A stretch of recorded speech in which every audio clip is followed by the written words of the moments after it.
Son exactamente 7 de la mañana, 46 minutos. Ya está en la línea telefónica el coordinador de la Asociación Pro Derechos Humanos, el señor Eduardo Cáceres. Ya vamos a tener con él.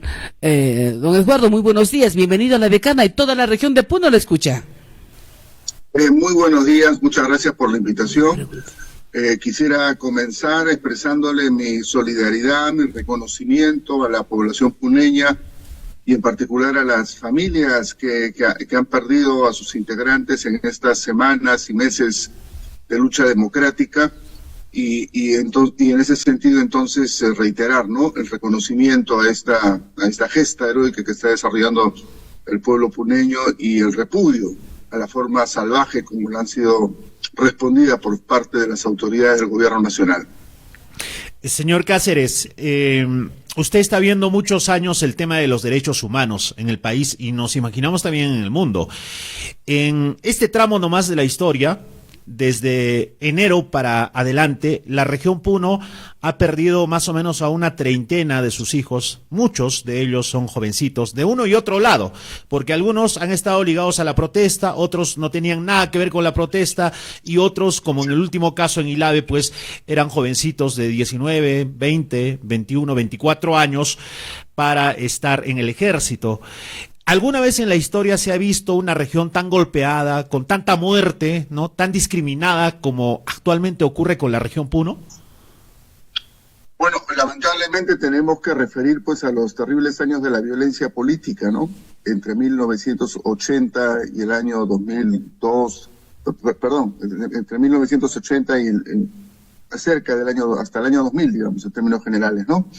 En esos 20 años de violencia política, a raíz de la acción subversiva de Sendero Luminoso y la respuesta contrainsurgente del Estado, se produjeron múltiples muertes, se produjeron asesinatos masivos, pero fueron en el contexto de un conflicto armado interno, real o muchas veces manipulado, por cierto, ¿no? Y no fueron acciones de enfrentamiento militar necesariamente todas ellas. Hubo masacres de poblaciones enteras, ¿no? Y tenemos pueblos enteros que fueron aniquilados por una u otra de los que se enfrentaban, en particular por parte de las Fuerzas Armadas, lamentablemente, ¿no? Eso en términos del recuerdo más inmediato. Ahora, la diferencia está en que en este caso se han tratado de movilizaciones, claramente de movilizaciones sociales, ¿no? Aquí no hemos estado frente a eventos subversivos de grupos armados o acciones terroristas como dinamitazos, voladuras de puentes o de torres, como lamentablemente experimentamos en esas décadas.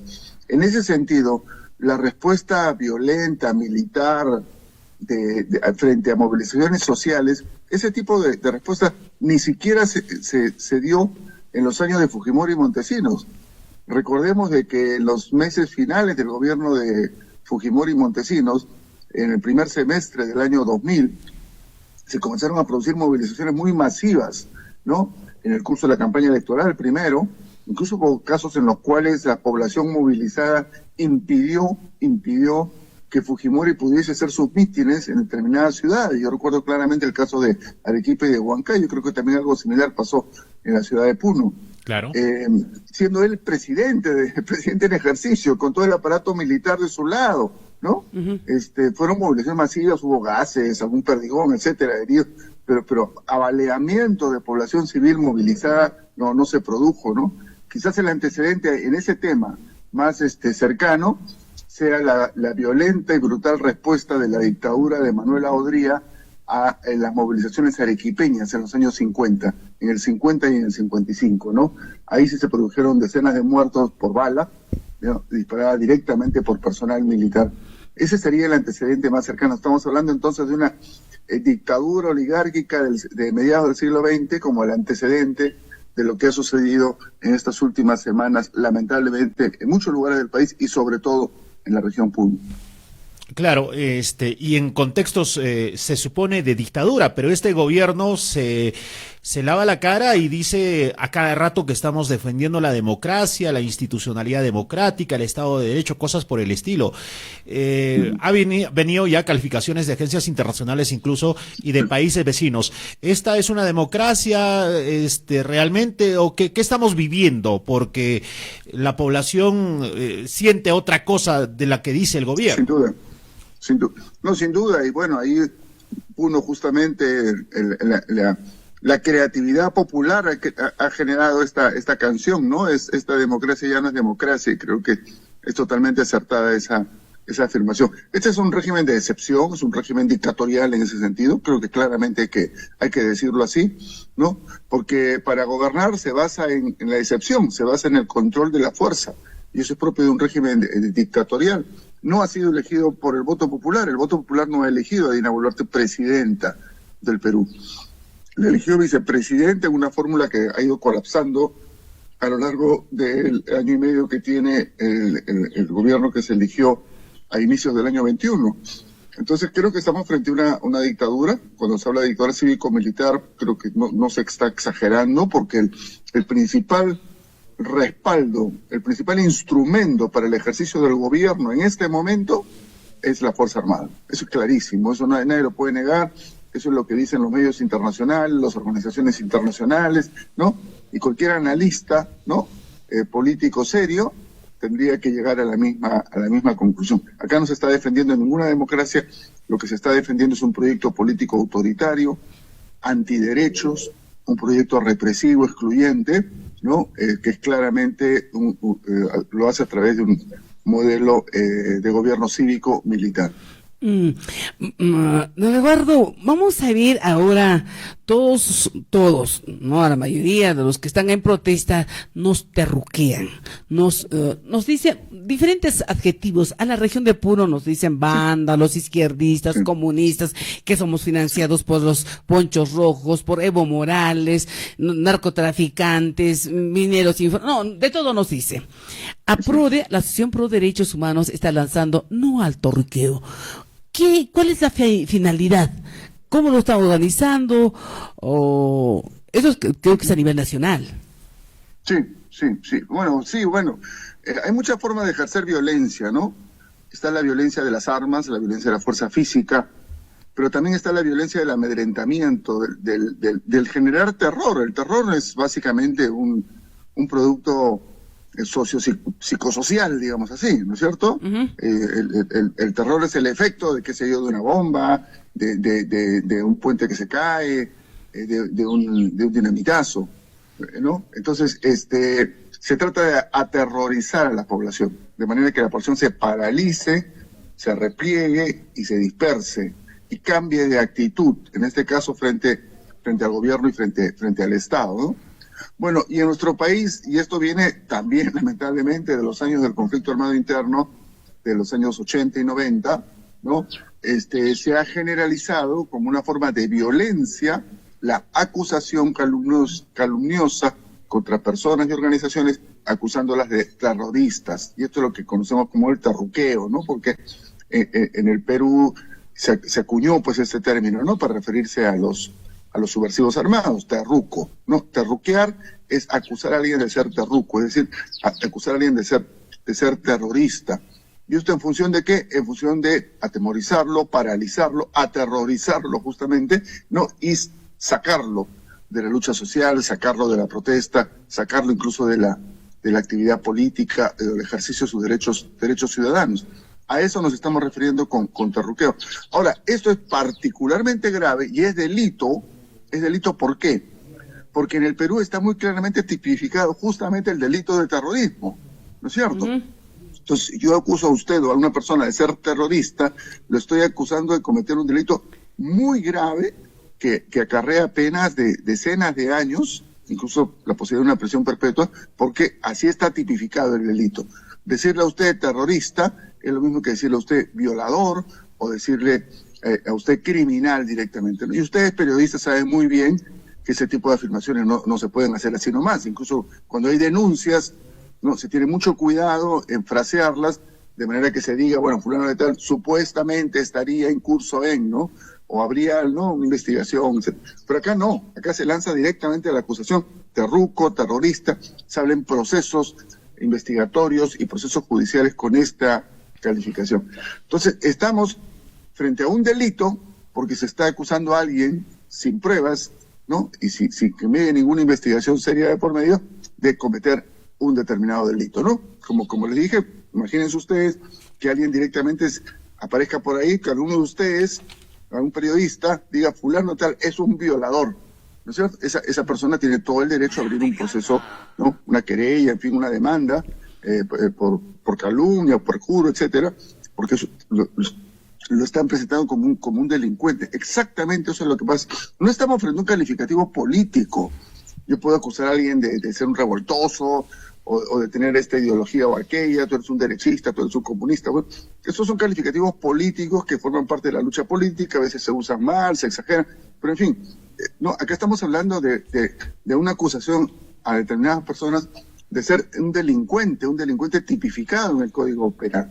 Entonces, en función de eso, dado que esto se ha generalizado lamentablemente, hemos nosotros en APRODE lanzado una campaña no al terruqueo, explicando esta situación, recogiendo testimonios y planteando, hay una página web, ¿no? En la página web de la institución ustedes podrán encontrar materiales informativos y estamos dispuestos a apoyar, a ayudar a las personas que sientan que con ellos se ha cometido esta calumnia, este delito de terruqueo, a presentar demandas, porque no hay peor cosa que no responder, ¿no?, a este tipo de campañas que van generando estos impactos, ¿no? Y tenemos un antecedente bien importante, ¿no?, y es el hecho de que la exministra Anaí Durán ha ganado justamente un juicio en este sentido a la periodista Leiva, ¿no?